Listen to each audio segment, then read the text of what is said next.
Welcome to Cody in the Cinema. Today I'm discussing Goodbye Dragon Inn, the 2003 classic. This came out this same year as The Return of the King, the final Lord of the Rings movie. And I remember being in high school, going with a group of buddies.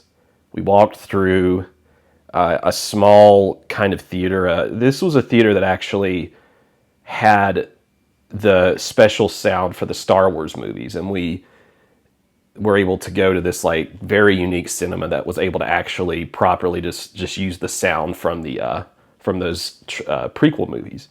And so like going to this theater in this small town that had just this great presentation of its movies, to see The Return of the King, a movie we were so excited for, was a cinematic event. It was something that we came together and really like looked forward to. And I don't know if there has been another time in my life since that has really happened, where a group of buddies got together and went as a unit to the movies, because we read these books. I'd loved The Hobbit like in 8th grade. I mean, this was an event.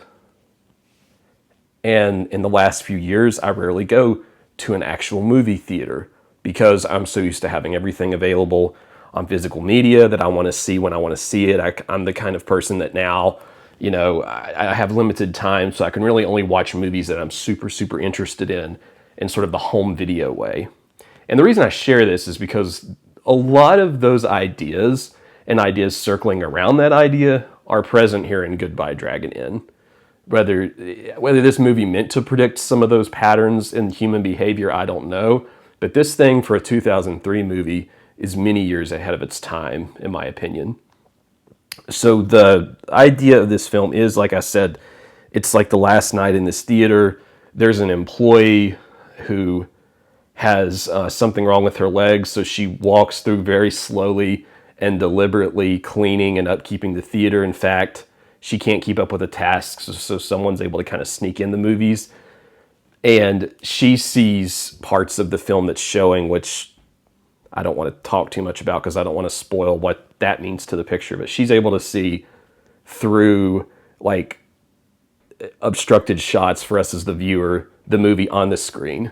And we get a good many looks at what it is like to sit in a theater and have that experience that we are losing as a society, because so many of us stream now, or we watch movies at home and we don't really go to the movies anymore.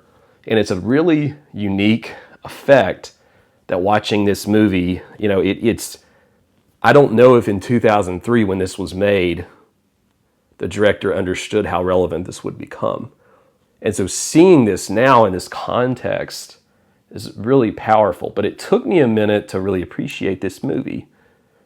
I love slow-moving movies. I frequently have talked about Tarkovsky on this channel, and I've seen a couple of Bela Tarr films. Really love Satan Tango, Werckmeister Harmonies. But for some reason, when I first watched this, I couldn't really grab hold of what this was trying to say or do. And what happened after I watched it the first time, months and months ago, I sat on the film and I would find myself thinking about it on and off, which usually is the mark of a great movie. And I finally put it in again because I just wanted to see it again. Even though, like I said, I wasn't that thrilled by it the first time. I liked it, but I didn't really love it. And then it ended up being one of those movies that I watched again and I gave 5 stars to. And I love whenever that happens. You see on a rewatch something a little different than maybe the first time.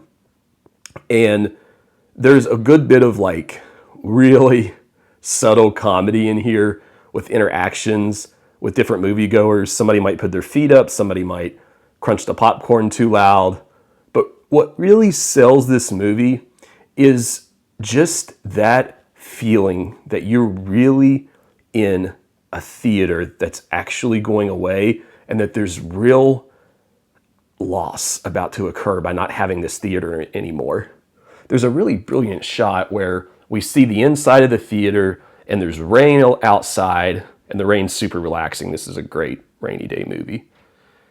And there's like a flash of something, of a light that we get a little glimpse of.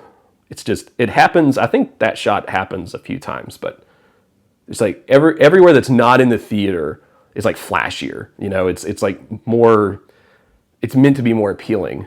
And the inside of the theater often is not that great to look at. They're like dumpy looking boxes, or like there's a leaky roof, and the movie takes long shots of that leaky roof. But at the same time, there's something so relaxing about it. This movie brought me back to so many different memories I have. I remember going and seeing like 101 Dalmatians with a friend, and that was the last time that group of us got together. And there's so many other like just individual memories of the cinema and that loss that it can bring when we're no longer together with each other in a packed theater. And for those of you that maybe missed that experience of going to the movies, especially it being an event, you might like this because it's such a lonely theater. In addition, like even though it is like a slow moving kind of piece of cinema, you know, it puts you in the theater because of those long takes and forces you to grapple with what it's like for a society to lose this kind of artistic medium. I love it. I really think if you're willing to sit down with it, take the time to watch the movie, let yourself connect with the images and don't be distracted. Don't have your phone around you. Try to do it in the dark. And if you're watching it with somebody else, it's really important just to sort of zone in, or as the younger folks say, lock into it. Because I think the first time I watched this, I wasn't super focused and I was missing some things. So I'm sort of talking around some spoilers here that would make this make a little bit more sense as to why I think it's such a great movie. I mean, there are certain shots that are really memorable that I don't want to spoil things, but I do think this is the best movie of that year. I do like it even better than Return of the King, even though they're very different movies. This is like an elegy or something. And Return of the King has those moments, but this is my favorite movie from 2003. In retrospect, probably with Return of the King not far behind, but I like them both, and there's so many good movies from that year. Anyway, if you like the content and you want to click like, that would be great. That would really help me out. If you have a comment about this film or one like it from this director, let me know. And we'll see you next time on Cody in the Cinema.